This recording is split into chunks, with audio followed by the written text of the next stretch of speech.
Got the one and only therapist Yunetta Spring on with us. You could help bring some of this stuff into perspective. By now, y'all probably heard about the passing of Stephen tWitch Boss, who was the DJ on Ellen DeGeneres show for almost 10 years. According to TMZ, he died by suicide at age 40.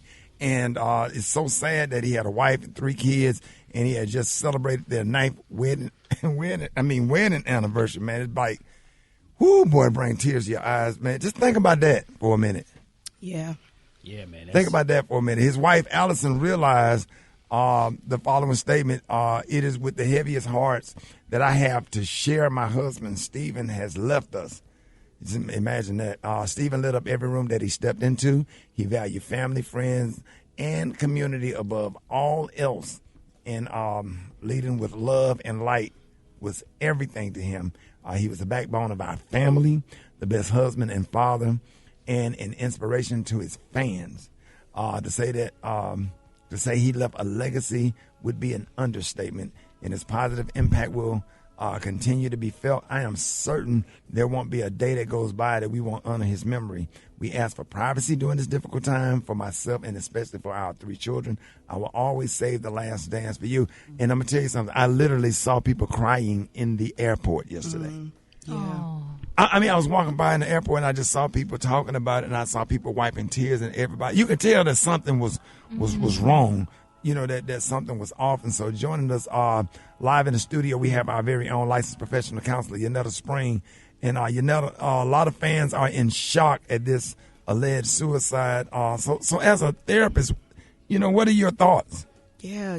This isn't easy, right? And even, as a therapist, it can be a lot, it can be very difficult for us as well. One thing I posted yesterday is sometimes the light we carry comes with a tremendous weight. I saw that. Yeah. And sometimes the people that bring the most joy to their families and to the world, they carry a weight, an invisible weight, oftentimes that we don't know about, So you never really know what people are going through, and I think what we're experiencing, the shock, it's kind of like that cognitive dissonance when there's like, what I see is not what happened. Right. And I don't understand how this happened, when this person was so full of joy and this person was so, powerful and so happy and jovial. It's hard. So what are some of the frequently overlooked signs that somebody is struggling with? Yeah, that's interesting because I think it is different for different communities.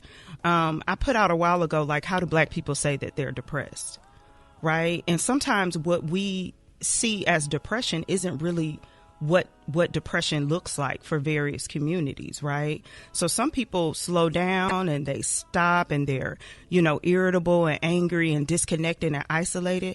But sometimes people kind of go and they're very active and they're very visible. And so it's really hard to tell sometimes. But, what we look for is changes in how people talk, changes in their behavior, changes in their mood. That's kind of what we look for to determine if somebody is struggling with suicidal ideations or depression and things of that nature. Right, Yunetta. And, sometimes those signs aren't always there. Mm-hmm.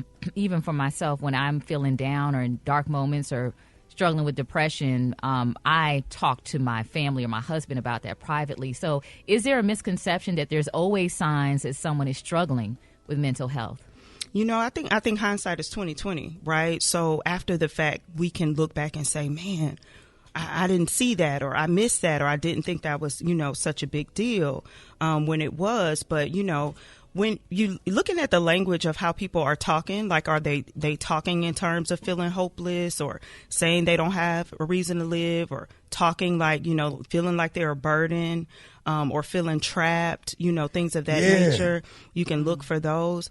I think one of the best ways to kind of know how to address this is to really talk to people who have struggled with suicidal ideations or who have attempted suicide in the past, and really asking them what was going on in your mind, like what could have helped you, or what made you choose something different, or what kind of changed your route. I think we really got to start having a lot of conversations about it and kind of, get dismantling the shame that comes with it so that we can really understand how to support people. So, Yunetta, we're talking about a famous person, and when you talk about famous people, like Robin Williams is the one that comes to mind with me, the most famous, like a superstar. We assume that money and success will equal happiness, but are the suicide rates different based on people's economic status? From the research I've seen, slightly. There's a slight dip in suicide, successful suicide, when you have more, a higher economic status. It's slight, but a lot of times that's what makes this difficult sometimes, because you see somebody that has, if they're wealthy, or they have everything that you would always imagine that you would want, like you should be happy, right? And I think that burden makes it more difficult, right? Because, when you look at tWitch and his family and, his life and his career, it doesn't make sense, right? But we all have parts of us, and that doesn't mean that he wasn't being his full authentic self when he was dancing and jovial. We all have different parts of us, right? And we may have a part of us that's very happy and joyful, and then we may have a part of us that's like in a lot of pain and struggle. All right, let's go to the phones. You're on. Good morning. Yes, I just want to say that, when you're going through something, it's best to talk to someone and tell out, because you never know what somebody's going through, because I went through the same situation. I wanted to kill myself. Because when I was 5, my father died. When I was 11, my mother passed from leukemia. Then I was molested at 6 and 7. So I just wanted to just kill myself. And we lived down the project on 11th floor, so I was going to jump out the window, So, but what saved me was that I was always taught as a child that if you kill yourself, you're going straight to hell. So I just want to thank God that I was able to not take my own life because of all what I went through. And now that I'm not a victim, I'm a survivor. And the person that molested me, when I saw him 20 years ago, I forgave him, because forgiveness is not for him, it's for me, so I can heal. And I was able to heal. So maybe my story might can help someone else out. My prayers go out to the family. And, the suicide, depression and stuff is real. We don't know what was he thinking, what was he going through. You got money, you got your family, you got this. But yet and still, I'm taking it to the spiritual sense. The devil, the enemy is real. And once he get in their head, he destroys the rest of the body. So, I'm just praying for the family and that they find out what happened to give them peace. I think it's extremely sad that he decided to use a permanent solution for a temporary problem. And us as Black people, we really have to start taking our mental health seriously, talking to somebody.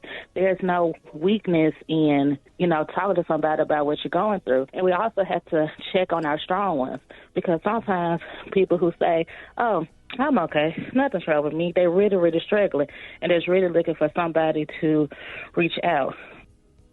Wow. We got 60 seconds, Council Spring. Wrap this up. Put this in a bowl for us.